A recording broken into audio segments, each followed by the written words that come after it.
মুজিব কায়েম করলেন একদলীয় এক ন্যায়কত্ব স্বৈরা শাসন বাদশাহ। আমাদের মনে অস্তিত্বই এমন অবস্থায় গিয়ে থাকলো যে মানুষ একদিন মুজিবের জন্য দোয়া করেছিল যে আল্লাহ আমাদের এই মুজিব আমাদের চোখের মনি, আমাদের বাঁচাবে, দেশকে স্বাধীন করবে, বাঙালিদের ন্যায্য অধিকার আদায় করবে। সেই মুজিবের জন্য লোকজন আল্লাহর কাছে দোয়া চাচ্ছিল যে আল্লাহ আমাদের আদের দাও, নমরুদের হাত থেকে আদের দাও, আমরা তো শেষ মরে যাচ্ছি সব, কোথাও কোনো কেউ নেই প্রতিবাদ করা। এটা তো আমরা যারা সেনাবাহিনীতে তখন ছিলাম, যারা দেশপ্রেমী যোদ্ধা, তারা ঠিক মেনে নিতে পারেনি। যেভাবে তারা মেনে নিতে পারেনি পাকিস্তানের জান্তাদের অবিচার। কোন পরিস্থিতিতে ৭৫-এর 15ই আগস্ট হলো? খুবই স্পর্শকাতর প্রশ্ন ইলিয়াস। নিজের বাদ্য নিজে বাজানো অনেক সময় ঠিক হয় না, কিন্তু তুমি যখন প্রশ্ন করেই বসলে তখন ছোট জবাব দেব। স্যার, এই আমার ইউটিউব চ্যানেলে আমি আজকে প্রায় 5 বছর হলো ভিডিও লাইভ করি, প্যাকেজ দেই। সো ফার আই রিমেম্বার আমার সবচেয়ে বেশি একসাথে ভিউয়ার্স ছিল সম্ভবত 20 বা 25,000। আমি মাত্র খেয়াল করলাম এই মুহূর্তে 1,70,000 মানুষ এট এ টাইমে ওয়াচিং আওয়ার ভিডিওস। এটা তো তোমার, the credit goes to you. Oh, credit goes to you, man. Goes to you. Well, I'm just মানে যাকে হয় আল্লাহর ইচ্ছায় হয়। আমি একজন আমি এই জন্যই বললাম যে আপনার নিজের ঢোল আপনি যেটা মানে বাজানোর কথা বলছেন, আপনি তো বাজান নাই, 50 বছর চুপ ছিলেন। যেই স্বাধীনতা আপনারা এনে দিয়ে গিয়েছেন, সেই স্বাধীনতা না আসলে তো আজকের শেখ হাসিনা যে অবস্থায় দেশকে নিয়ে গিয়েছিল, সেই 75-এর পরে আরো হয়তো 2-1 বছর লাগতো শেখ মুজিবের সেখানে নিয়ে যেতে। তো আমাদেরকে এই যে উদ্ধার করে দিয়ে গিয়েছেন, এই কৃতজ্ঞতা বোধটা বাঙালি জাতির নেই, যে কারণে আজকে মেজর শরীফুল হক ডালিম বাংলাদেশের মাটিতে নেই। অথচ আপনাদেরকে সর্বোচ্চ সম্মাননা দিয়ে আমাদের দেশে রাখা দরকার ছিল, সেই সম্মানটুকু আমরা দেখাতে পারি নাই বলেই মাঝে মধ্যে আবার 2024 আসে। তো আপনি ওইটা নিয়ে আমার মনে হয় দেরি তো অবশ্যই হয়েছে, কিন্তু আমাদের জানা উচিত। এই জাতি প্রতিটা মানুষ জানতে চায় কি হয়েছিল 75-এর 15ই আগস্ট। প্রথম কথাটা হচ্ছে যে 15ই আগস্ট কিন্তু কোনো বিচ্ছিন্ন ঘটনা না। এটা সূত্রপাত হয় মুক্তিযুদ্ধ চলাকালীন অবস্থায়। আমরা বুঝতে পেরেছিলাম যে বাংলাদেশের মুক্তিযুদ্ধটা অ্যাকচুয়ালি কাদের ইন্টারেস্টে হচ্ছে। এটাকে আমাদের ইন্টারেস্টে হচ্ছে যে আমরা আমাদের দেশ যুদ্ধ করে স্বাধীন করব, নাকি এটার পেছনে অন্য কোনো উদ্দেশ্য কাজ করছে। যখন 7 দফাতে চুক্তি করে নজরুল ইসলাম আর তাজউদ্দিনকে পারমিশন দেওয়া হলো to establish provisional government in Calcutta, এই 7টা ক্লজ পড়ে সাইন করার পর, দস্তখত করার পরে নজরুল ইসলাম সাহেব ফিট হয়ে পড়ে গিয়েছিলেন যে এটা তো একদম একটা দাস খর, যে আমরা ক্রমান্বয়ে ভারতের একটা করদ রাজ্য, তারপরে একটা অঙ্গরাজ্য হিসেবে অঙ্গরাজ্যে পরিণত হবে বাংলাদেশ, তবু বাংলাদেশ। আর ওই joint declaration between Osmani and general মানেকশর জয়েন্ট কমান্ড এস্টাবলিশ করার পর কথা ছিল যে general Usmani on behalf of Bangladesh government will invite General Manekshaw to come and be present as an auxiliary force commander, সহায়ক শক্তির commanding chief হিসাবে, in the Sunday ceremony, but the instrument will be signed by the Mukti Fauj commander in chief, who was General Usmani, Colonel Usmani. কিন্তু সেটা হতে দেওয়া হলো না। 16ই ডিসেম্বরে যে সারেন্ডার সেরেমনি হলো রেস কোর্সে, সেখানে পরিষ্কার বাংলাদেশের জনগণ দেখতে পেল যে পাকিস্তান আর্মি সারেন্ডার করছে ভারতীয় সেনাবাহিনীর কাছে, এবং সেখানে সাইন করছেন আরোরা ভারতীয় বাহিনীর পক্ষে, আর ওদিকে নিয়াজি পাকিস্তান আর্মির পক্ষে। সেখানে মুক্তিযোদ্ধারা কোথায়? আমরা পরে থাকলাম ঝাড়ুদার হিসেবে ইন্ডিয়ান আর্মির রাস্তা পরিষ্কার করে দেওয়ার কাজে, বনে বাজারে। আমাদের কি কোনো শহরগঞ্জে ঢোকার পারমিশন দিল না মুজিব সরকার, মানে তাজউদ্দিনের সরকার, আওয়ামী লীগ সরকার। সেই অবস্থায় কি প্রমাণিত, এটা এই ঘটনায় কি প্রমাণিত হলো? ইন্ডিয়া প্রমাণ করলো সারা বিশ্বে যে বাংলাদেশ জনগণ নিজেরা যুদ্ধ করে দেশ স্বাধীন করেনি। বাংলাদেশ নামক একটি রাষ্ট্র প্রিমেচারলি জন্ম দেওয়া হয়েছে as an outcome of Indo-Pakistan war, যেখানে ইন্ডিয়া জিতেছে। এই তো হলো ইতিহাসের শুরু।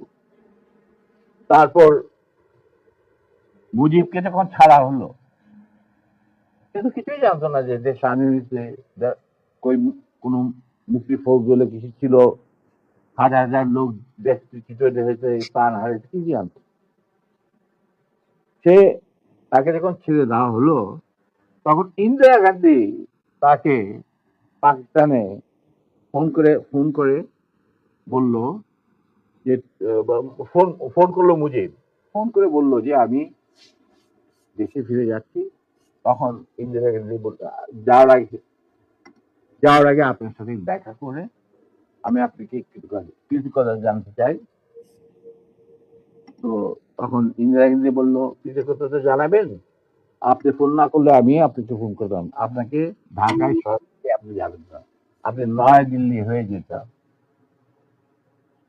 মুজিব সেটাই করলেন, তিনি চলে গেলেন নয়াদিল্লি, লন্ডন হয়ে। সেখানে কি হলো, যে 7 দফা চুক্তিতে সাইন করার পর প্রবাসী সরকার গঠন করেছিল তাজউদ্দিন আর নজরুল ইসলাম, সেই আওয়ামী লীগ বাংলাদেশে ক্ষমতা গ্রহণ করলো সারেন্ডারের পর ওই 7 দফা ভিত্তিতে। এবং সেই 7 দফাতে মুজিব স্বাক্ষর দেওয়ার পর ফিরে গিয়ে তিনি ক্ষমতা নিজে হাতে নিলেন। তাজউদ্দিনকে বললো, তাজউদ্দিন তুমি প্রাইম মিনিস্টার থাকবা না, আমি হব প্রাইম মিনিস্টার। তারপর কি হলো, কোন নির্বাচন নাই, কিছু নাই। ওই 70-এর নির্বাচনের সুবাদে তারা ইন্ডিয়ার 4 স্তম্ভ ডুপ্লিকেট বাংলাদেশে ইম্পোর্ট করে তার উপরে একটা সংগঠন বানানো, হুবহু এক। শুধু তাই না, রবীন্দ্রনাথ ঠাকুর, যাকে নিয়ে আমরা নাচানাচি করি এবং অনেকের মানে ভাইসে যায়, আপ্লুত হয়ে যায় আবেগে, এই রবীন্দ্রনাথ ঠাকুর একজন ইন্ডিয়ান নাগরিক এবং ইন্ডিয়ার জাতীয় সঙ্গীতের রচয়িতা। আমাদের দেশে তার চেয়েও প্রতিভাবান কবি কাজী নজরুল উপস্থিত থাকা সত্ত্বেও আমরা সেই ভারতীয় নাগরিকের একটা গানকে আমাদের জাতির উপরে চাপিয়ে দেওয়া হলো জাতীয় সঙ্গীত। পৃথিবীর ইতিহাসে এমন কোন নজির আর দ্বিতীয়টা আছে বলে আমি মনে করি না। কেন কোন বাংলাদেশে যদি নজরুল ইসলামকে আমরা জাতীয় কবি আখ্যা দিয়ে থাকি, তাহলে নজরুল ইসলামের গান কেন হলো না? বা অন্য কারো গান হতে পারতো জাতীয় সঙ্গীত। ভালো ভালো কবি সাহিত্যিক ছিলেন আমাদের দেশে, কিন্তু পৃথিবীর ইতিহাসে কোথাও নাই যে বিদেশি এক নাগরিকে যে নাকি তার দেশের জাতীয় সঙ্গীত রচনা করেছে এবং আমাদের শুদ্ধ স্বাধীন বাংলাদেশে এসেও আমাদের জাতীয় সঙ্গীত রচনা করতে হবে। এটা কি ধরনের কথা? That means you have nothing in your hand. তারপর মুজিবকে দিয়ে রক্ষী বাহিনী সৃষ্টি করানো করলো ইন্ডিয়া। তারা বাংলাদেশের সামরিক বাহিনীকে দুর্বল করে একটা নামে মাত্র সামরিক বাহিনী, হাতে লণ্ঠন করে ঠনঠন, এই ধরনের একটা সেনাবাহিনী রাখবে। আর কারণ একটা সেনাবাহিনী তো রাখতেই হবে, কারণ যে কোনো জাতির মেরুদণ্ড হচ্ছে সেনাবাহিনী। ওই হাতে লণ্ঠন করে ঠনঠন, আর আসলে তার চেয়ে অনেক শক্তিশালী একটা বাহিনী গঠন করলো ইন্ডিয়া। স্যার ওই যে ৭ দফাটা আমরা তো ইতিহাস পড়ে আমরা তো আসলে সাক্ষী না, আমরা পড়ে মানুষকে জানানোর চেষ্টা করেছি। আপনার স্মরণ আছে ৭ দফাটার কথা কি কি ছিল? ওই দফায় যদি কয়েকটা গুরুত্বপূর্ণ জায়গা যদি মনে রাখেন। দেখো, ভাই আমি তো অ্যাকচুয়ালি ৭ দফা একদম ছোট, এগুলো আমার বইতে লেখা আছে। যারা এটা কেন জিজ্ঞেস করলাম স্যার, কারণ হচ্ছে মানে আপনি আচ্ছা, আমি করতে পারবেন না স্যার, সেনাবাহিনীতে ৭ দফা মানলে করতে পারবেন না স্যার। আমার পক্ষে হয়তো এখন রিকালেক্ট করা অফেন ডিফিকাল্ট, কারণ আমার মাথায় অনেক কিছু খেলা করে। জি স্যার। দু একটা জিনিস বলছি, যেমন ধরো মুজিব এবং তার সরকারকে প্রোটেকশন দেওয়ার জন্য ইন্ডিয়ান আর্মি অবস্থান করবে বাংলাদেশ। বাংলাদেশে কোনো শক্তিশালী সামরিক বাহিনী গঠিত হবে না। বাংলাদেশের কোনো স্বাধীন বৈদেশিক নীতি থাকবে না। বাংলাদেশের শাসন ব্যবস্থা, আমলাতন্ত্র, শিক্ষা ব্যবস্থা, স্বাস্থ্য ব্যবস্থা, শিল্প ব্যবস্থা, কৃষি ব্যবস্থা সবকিছুই চলবে ভারতীয় বিশেষজ্ঞদের ইচ্ছা মতো। তারা মুজিব বিরোধী কোনো মানুষকে বাঁচিয়ে রাখা হবে না। তার জন্য যত লোক মারার দরকার মারা হবে, যত লোককে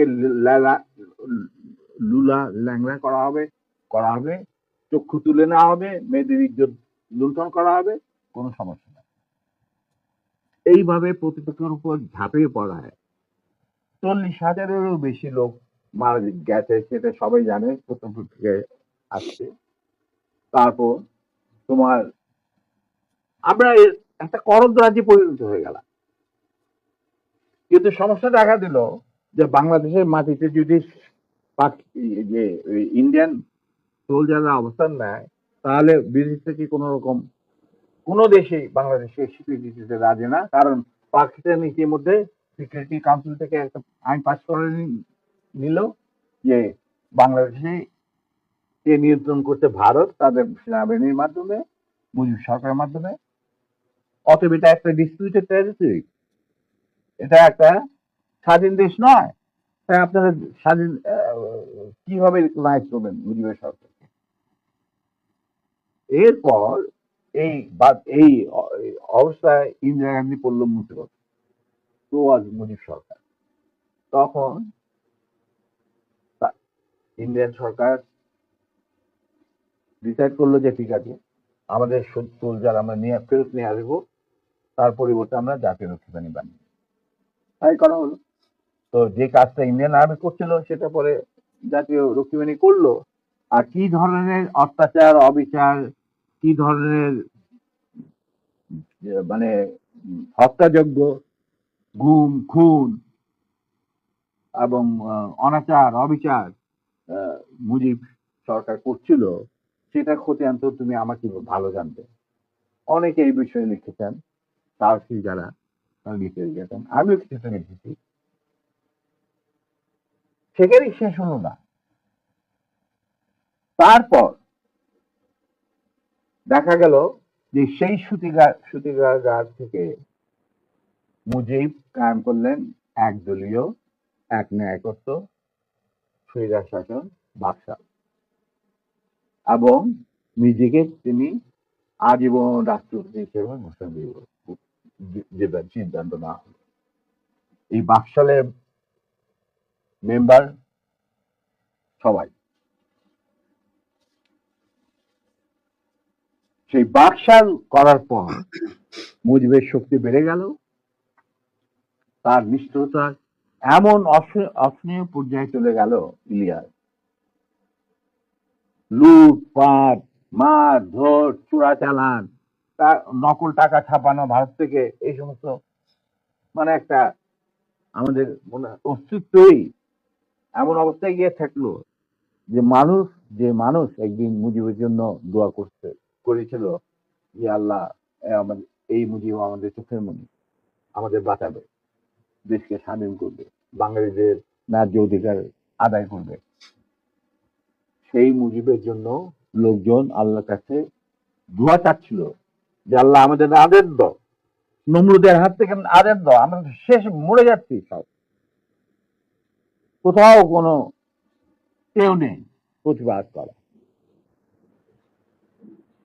এটা আমরা যারা সেনাবাহিনীর পৃষ্ঠপোষক ছিলাম, যারা দেশপ্রেমী যোদ্ধা, তারা ঠিক মেনে নিতে পারেনি। যেভাবে তারা মেনে নিতে পারেনি পাকিস্তানের জান্তাদের অবিচার এবং দুরাচার।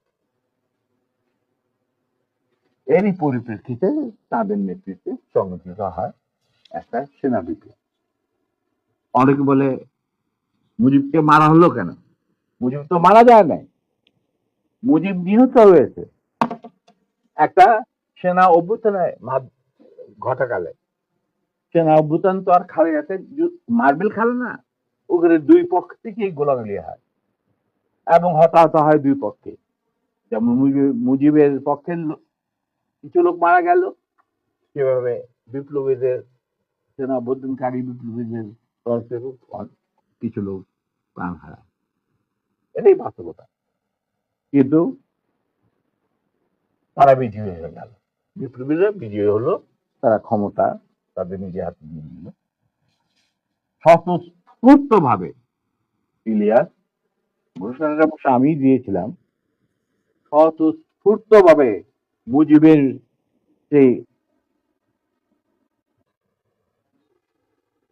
মৃত্যুর খবর জানার পর আর বাকশালের পতনের খবর জানার পর লাখো লাখো লোক, মানে দেশের রাস্তা ঘাট, গঞ্জ, শহর, বন্দর, নগর, গ্রাম, সবাই আনন্দ মিছিল বের করলো। আমরা তো এই সমস্ত লোকজনকে ডেকে নিয়ে আসিনি, স্বতঃস্ফূর্ত ভাবে লোকজন। আর যে সমস্ত রাজনৈতিক নেতা বা দলগুলো আন্ডারগ্রাউন্ড ছিল, তারাও জনসমর্থন নিয়ে রাস্তায় চলে আসে। এইভাবেই জনস্বীকৃতি পেয়েছিল পল্লিয়া রাষ্ট্রের বর্তমান সামরিক অভ্যুত্থান। এবং পরবর্তীতে খালেদ মোশাররফের প্রতিক্রিয়াশীল কুচক্রীদের কুদেতার বিরুদ্ধে ঘটা 7 নভেম্বরের সিপাহী জনতা বিপ্লব, এগুলো সব একই সূত্রে গাথা।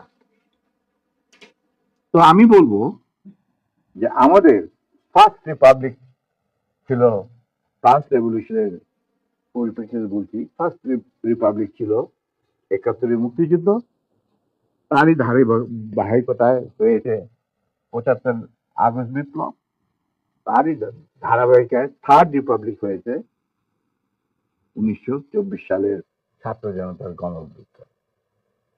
এখন যেহেতু আমি বলেছি যে সম্পূর্ণ বিজয় আমাদের এখনো অর্জিত হয়নি, চলমান বিপ্লবের গতিধারায় সংগঠিত হবে চতুর্থ রিপাবলিক, মানে চতুর্থ বিপ্লব। আমি এবং আমার সাথী ভাইরা যারা এখনো বেঁচে আছেন, যে অবস্থাতেই আছেন, আমরা যদি আমাদের বর্তমান প্রজন্মের বিপ্লবীদের, ছাত্র জনতা, মুজিব কায়েম করলেন একদলীয়, এক ন্যায়কত্ব, স্বৈরাচার শাসন, বাকশাল, আমাদের মনে অস্তিত্বই এমন অবস্থায় গিয়ে থাকলো যে মানুষ একদিন মুজিবের জন্য দোয়া করেছিল যে আল্লাহ, আমাদের এই মুজিব আমাদের চোখের মনি, আমাদের বাঁচাবে, দেশকে স্বাধীন করবে, বাঙালিদের ন্যায্য অধিকার আদায় করবে। সেই মুজিবের জন্য লোকজন আল্লাহর কাছে দোয়া চাচ্ছিল যে আল্লাহ আমাদের আদেশ দাও, নমরুদের হাত থেকে আদেশ দাও, আমরা তো শেষ মরে যাচ্ছি সব, কোথাও কোনো কেউ নেই প্রতিবাদ করা। এটা তো আমরা যারা সেনাবাহিনীতে তখন ছিলাম, যারা দেশপ্রেমী যোদ্ধা, তারা ঠিক মেনে নিতে পারেনি। কিভাবে তারা মেনে নিতে পারেনি পাকিস্তানের জান্তাদের অবিচার। কোন পরিস্থিতিতে ৭৫-এর ১৫ই আগস্ট হলো? খুবই স্পর্শকাতর প্রশ্ন ইলিয়াস। নিজের বাদ্য নিজে বাজানো অনেক সময় ঠিক হয় না, কিন্তু তুমি যখন প্রশ্ন করেই বসলে তখন স্যার, একটা ভাবে স্যার, ছোট স্যার, জবাব দেবো। স্যার, এই আমার ইউটিউব চ্যানেলে আমি আজকে প্রায় ৫ বছর হলো ভিডিও লাইভ করি, প্যাকেজ দেই। সো ফার আই রিমেম্বার আমার সবচেয়ে বেশি একসাথে ভিউয়ার্স ছিল সম্ভবত ২০ বা ২৫,০০০। আমি মাত্র খেয়াল করলাম এই মুহূর্তে ১,৭০,০০০ মানুষ এট এ টাইমে ওয়াচিং আওয়ার ভিডিওস। এটা তো এই তোমার, the credit goes to you. No, credit goes to you, man. Goes to you. Well, মানে I'm just মানে well, যাকে হয় আল্লাহর ইচ্ছায় হয়। আমি একজন আমি আ আমি এজন্যই বললাম যে আপনার নিজের ঢোল আপনি যেটা মানে বাজানোর কথা বলছেন, আপনি তো বাজান নাই ৫০ বছর চুপ ছিলেন। যেই স্বাধীনতা আপনারা এনে দিয়ে গিয়েছেন, সেই স্বাধীনতা না আসলে তো আজকের শেখ হাসিনা যে অবস্থায় দেশকে নিয়ে গিয়েছিল, সেই ৭৫ এর পরে আর হয়তো ২-১ বছর লাগতো শেখ মুজিবের সেখানে নিয়ে যেতে। তো আমাদেরকে এই যে উদ্ধার করে দিয়ে গিয়েছেন, এই কৃতজ্ঞতা বোধটা বাঙালি জাতির নেই। যে কারণে আজকে মেজর শরীফুল হক ডালিম বাংলাদেশের মাটিতে নেই। অথচ আপনাদেরকে সর্বোচ্চ সম্মাননা দিয়ে আমাদের দেশে রাখা দরকার ছিল। সেই সম্মানটুকু আমরা দেখাতে পারি নাই বলেই মাঝে মধ্যেই আবার ২০২৪ আসে। তো আপনি ওইটা নিয়ে আমার মনে হয় আ দেরি তো অবশ্যই হয়েছে, কিন্তু আমাদের জানা উচিত। এই জাতি প্রতিটা মানুষ জানতে চায় কি হয়েছিল ৭৫ এর ১৫ই আগস্ট। প্রথম কথাটা হচ্ছে যে 15ই আগস্ট কিন্তু কোনো বিচ্ছিন্ন ঘটনা না। এটা সূত্রপাত হয় মুক্তিযুদ্ধ চলাকালীন অবস্থায়। আমরা বুঝতে পেরেছিলাম যে বাংলাদেশের মুক্তিযুদ্ধটা অ্যাকচুয়ালি কাদের ইন্টারেস্টে হচ্ছে। এটা কি আমাদের ইন্টারেস্টে হচ্ছে যে আমরা আমাদের দেশ যুদ্ধ করে স্বাধীন করব, নাকি এটার পেছনে অন্য কোনো উদ্দেশ্য কাজ করছে? যখন ৭ দফাতে চুক্তি করে নজরুল ইসলাম আর তাজউদ্দিনকে পারমিশন দেওয়া হলো to establish provisional government in Calcutta, এই ৭টা ক্লজ পড়ে সাইন করার পর, দস্তখত করার পরে নজরুল ইসলাম সাহেব ফিট হয়ে পড়ে গিয়েছিলেন যে এটা তো একদম একটা দাস খর, যে আমরা ক্রমান্বয়ে ভারতের একটা করদ রাজ্য, তারপরে একটা অঙ্গরাজ্য হিসেবে অঙ্গরাজ্যে পরিণত হবে বাংলাদেশ, তবু বাংলাদেশ। আর ওই joint declaration between Osmani and general Manekshaw joint command establish করার পর কথা ছিল যে general Usmani on behalf of Bangladesh government will invite General Manekshaw to come and be present as an auxiliary force commander, সহায়ক শক্তির commanding chief হিসাবে in the Sunday ceremony, but the instrument will be signed by the Mufti Fauj commander in chief, who was General Usmani, Colonel Usmani. কিন্তু সেটা হতে দেওয়া হলো না। 16ই ডিসেম্বরে যে সারেন্ডার সেরেমনিতে হলো রেস কোর্সে, সেখানে পরিষ্কার বাংলাদেশের জনগণ দেখতে পেল যে পাকিস্তান আর্মি সারেন্ডার করছে ভারতীয় সেনাবাহিনীর কাছে, এবং সেখানে সাইন করছেন আরোরা ভারতীয় বাহিনীর পক্ষে, আর ওদিকে নিয়াজি পাকিস্তানি আর্মির পক্ষে। সেখানে মুক্তিযোদ্ধারা কোথায়? আমরা পরে থাকলাম ঝাড়ুদার হিসেবে, ইন্ডিয়ান আর্মির রাস্তা পরিষ্কার করে দেওয়ার কাজে, বনে বাজারে। আমাদের কি কোনো শহরগঞ্জে ঢোকার পারমিশন দিল না মুজিব সরকার, মানে তাজউদ্দিনের সরকার, আওয়ামী লীগ সরকার। সেই অবস্থায় কি প্রমাণিত, এটা এই ঘটনায় কি প্রমাণিত হলো? ইন্ডিয়া প্রমাণ করলো সারা বিশ্বে যে বাংলাদেশের জনগণ নিজেরা যুদ্ধ করে দেশ স্বাধীন করেনি। বাংলাদেশ নামক একটি রাষ্ট্র প্রিমেচুরলি জন্ম দেওয়া হয়েছে as an outcome of Indo-Pakistan war, যেখানে ইন্ডিয়া জিতেছে। এইটা হলো ইতিহাসের শুরু।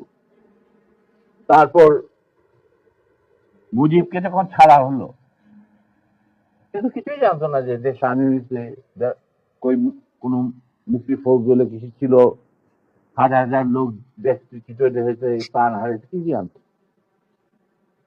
সে তাকে যখন ছেড়ে দেওয়া হলো, তখন ইন্দিরা গান্ধী তাকে পাকিস্তানে ফোন করে বলল যে ফোন করলো মুজিব, ফোন করে বললো যে আমি দেশে ফিরে যাচ্ছি। তখন ইন্দিরা গান্ধী যাওয়ার আগে আপনার সাথে দেখা করে আমি আপনাকে কৃতজ্ঞতা জানতে চাই। তো তখন ইন্দিরা গান্ধী বললো, কৃতজ্ঞতা জানাবেন, আপনি ফোন না করলে আমি আপনাকে ফোন করতাম, আপনাকে ঢাকায় সরাসরি আপনি যাবেন না, আপনি নয়াদিল্লি হয়ে যেতাম। মুজিব সেটাই করলেন, তিনি চলে গেলেন নয়াদিল্লি, লন্ডন হয়ে। সেখানে কি হলো, যে 7 দফা চুক্তিতে সাইন করার পর প্রবাসী সরকার গঠন করেছিল তাজউদ্দিন আর নজরুল ইসলাম, সেই আওয়ামী লীগ বাংলাদেশে ক্ষমতা গ্রহণ করলো সারেন্ডারের পর, ওই 7 দফা ভিত্তিতে। এবং সেই 7 দফাতে মুজিব স্বাক্ষর দেওয়ার পর ফিরে গিয়ে তিনি ক্ষমতা নিজে হাতে নিলেন। তাজউদ্দিনকে বললো, তাজউদ্দিন তুমি প্রাইম মিনিস্টার থাকবা না, আমি হোম প্রাইম মিনিস্টার। তারপর কি হলো, কোন নির্বাচন নাই, কিছু নাই। ওই 70-এর নির্বাচনের সুবাদে তারা ইন্ডিয়ার 4 স্তম্ভ ডুপ্লিকেট বাংলাদেশে ইম্পোর্ট করে তার উপরে একটা সংগঠন বানানো, হুবহু এক। শুধু তাই না, রবীন্দ্রনাথ ঠাকুর, যাকে নিয়ে আমরা নাচানাচি করি এবং অনেকের মানে ভাইসে যায়, আপ্লুত হয়ে যায় আবেগে, এই রবীন্দ্রনাথ ঠাকুর একজন ইন্ডিয়ান নাগরিক এবং ইন্ডিয়ার জাতীয় সঙ্গীতের রচয়িতা। আমাদের দেশে তার চেয়েও প্রতিভাবান কবি কাজী নজরুল ইসলাম উপস্থিত থাকা সত্ত্বেও আমরা সেই ভারতীয় নাগরিকের একটা গানকে আমাদের জাতির উপরে চাপিয়ে দেওয়া হলো জাতীয় সঙ্গীত। পৃথিবীর ইতিহাসে এমন কোন নজির আর দ্বিতীয়টা আছে বলে আমি মনে করি না। কেন কোন বাংলাদেশে যদি নজরুল ইসলামকে আমরা জাতীয় কবি আখ্যা দিয়ে থাকি, তাহলে নজরুল ইসলামের গান কেন হলো না? বা অন্য কারো গান হতে পারতো জাতীয় সঙ্গীত। ভালো ভালো কবি সাহিত্যিক ছিলেন আমাদের দেশে, কিন্তু পৃথিবীর ইতিহাসে কোথাও নাই যে বিদেশি এক নাগরিকে যে নাকি তার দেশের জাতীয় সঙ্গীত রচনা করেছে এবং আমাদের শুদ্ধ স্বাধীন বাংলাদেশে এসে আমাদের জাতীয় সঙ্গীত রচনা করতে হবে। কি ধরনের কথা? That means you have nothing in your hand. তারপর মুজিবকে দিয়ে রক্ষী বাহিনী সৃষ্টি করলো ইন্ডিয়া। তারা বাংলাদেশের সামরিক বাহিনীকে দুর্বল করে একটা নামে মাত্র সামরিক বাহিনী, হাতে লণ্ঠন করে ঠনঠন, এই ধরনের একটা সেনাবাহিনী রাখবে আর কারণ একটা সেনাবাহিনী তো রাখতেই হবে, কারণ যে কোনো জাতির মেরুদণ্ড হচ্ছে সেনাবাহিনী। ওই হাতে লণ্ঠন করে ঠনঠন, আর আসলে তার চেয়ে অনেক শক্তিশালী একটা বাহিনী গঠন করলো ইন্ডিয়া। স্যার ওই যে সাত দফাটা আমরা তো ইতিহাস পড়ে আমরা তো আসলে সাক্ষী না, আমরা পড়ে মানুষকে জানানোর চেষ্টা করেছি। আপনার স্মরণ আছে ৭ দফাটার কথা কি কি ছিল? ওই দফায় যদি কয়েকটা গুরুত্বপূর্ণ জায়গা যদি মনে রাখেন। দেখো, আমি ভাই, আমি তো অ্যাকচুয়ালি ৭ দফা একদম ছোট, এগুলো আমার বইতে লেখা আছে। হুম। যারা এটা কেন জিজ্ঞেস করলাম স্যার? কারণ হচ্ছে মানে আপনি আচ্ছা, আমি সিদ্ধান্ত করতে পারবেন না স্যার। সেনাবাহিনী তো আমাকে ৭ দফা মানলে করতে পারবেন না স্যার। আমার পক্ষে হয়তো এখন রিকালেক্ট করা অফেন হুম। ডিফিকাল্ট, জি কারণ স্যার। আমার মাথায় অনেক কিছু খেলা করে। জি স্যার। দু একটা জিনিস বলছি, যেমন ধরো মুজিব এবং তার সরকারকে প্রোটেকশন দেওয়ার জন্য ইন্ডিয়ান আর্মি অবস্থান করবে বাংলাদেশ। রাইট। বাংলাদেশে কোনো শক্তিশালী সামরিক বাহিনী গঠিত হবে না। বাংলাদেশের কোনো স্বাধীন বৈদেশিক থাকবে না। নীতি থাকবে না।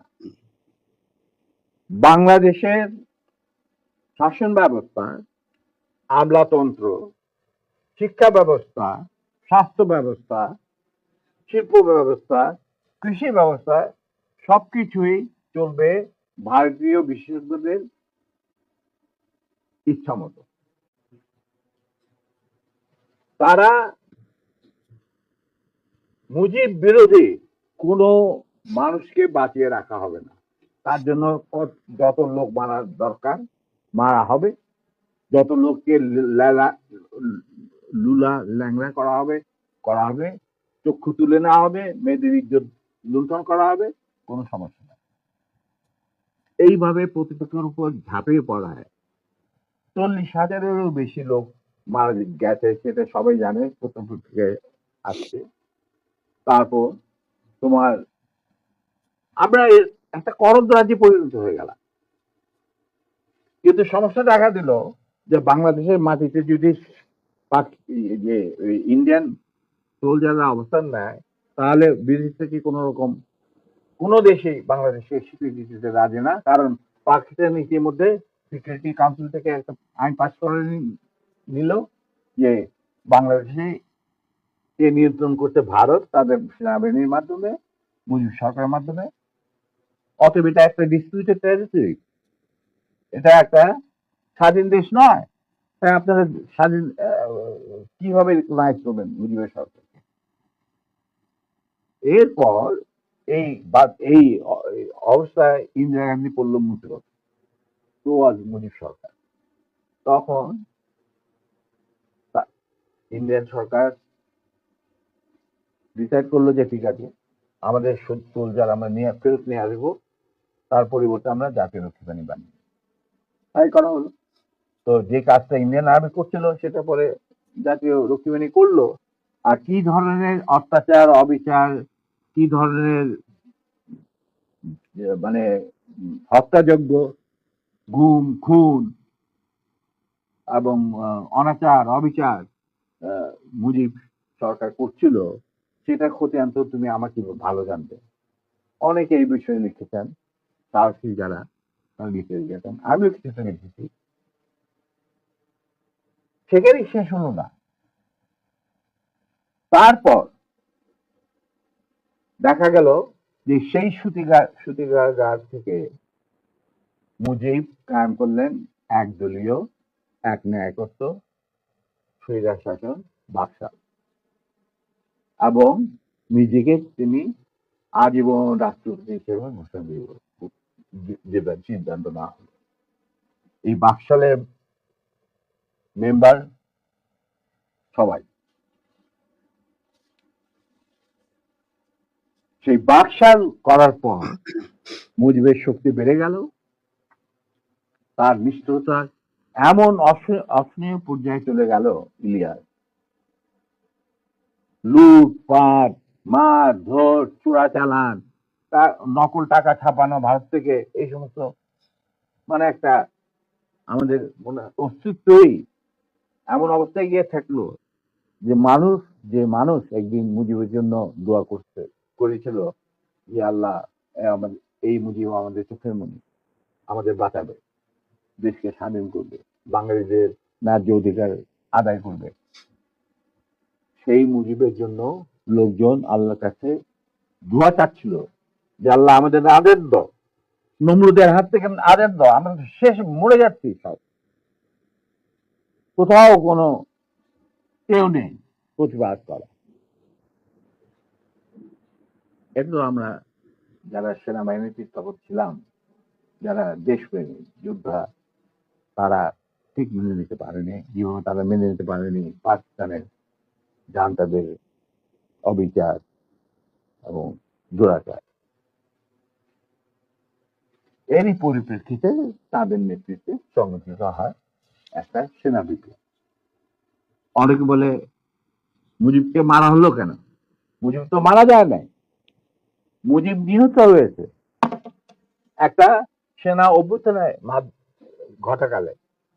সেনা অভ্যুত্থান তো আর খালি হাতে মার্বেল খেলে না, ওখানে দুই পক্ষ থেকেই গোলাগুলি হয় এবং হতাহত হয় দুই পক্ষে। যেমন মুজিবের পক্ষের কিছু লোক মারা গেল, সেভাবে বিপ্লবীদের, সেনা অভ্যুত্থানকারী বিপ্লবীদের তরফে কিছু লোক প্রাণ হারায়। এটাই বাস্তবতা। কিন্তু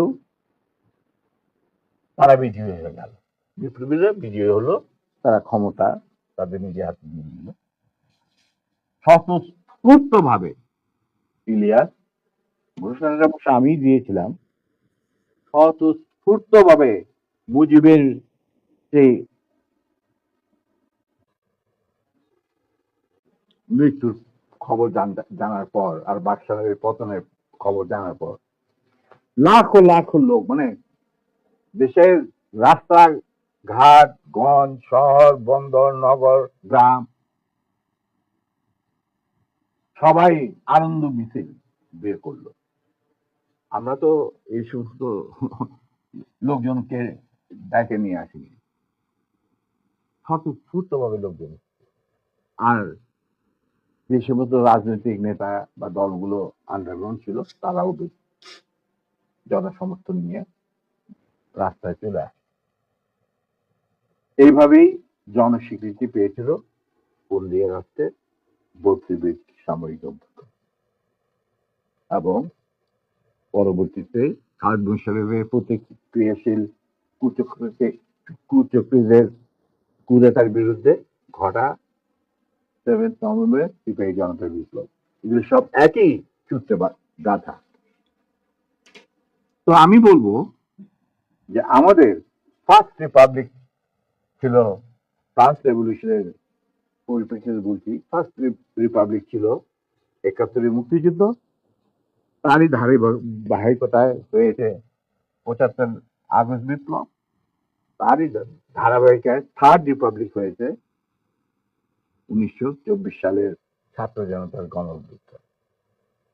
এখন যেহেতু আমি বলেছি যে সম্পূর্ণ বিজয় আমাদের এখনো অর্জিত হয়নি, চলমান বিপ্লবের গতিধারায় সংগঠিত হবে চতুর্থ রিপাবলিক, মানে চতুর্থ বিপ্লব। আমি এবং আমার সাথী ভাইরা যারা এখনো বেঁচে আছেন, যে অবস্থাতেই আছেন, আমরা যদি আমাদের বর্তমান প্রজন্মের বিপ্লবীদের, ছাত্র জনতা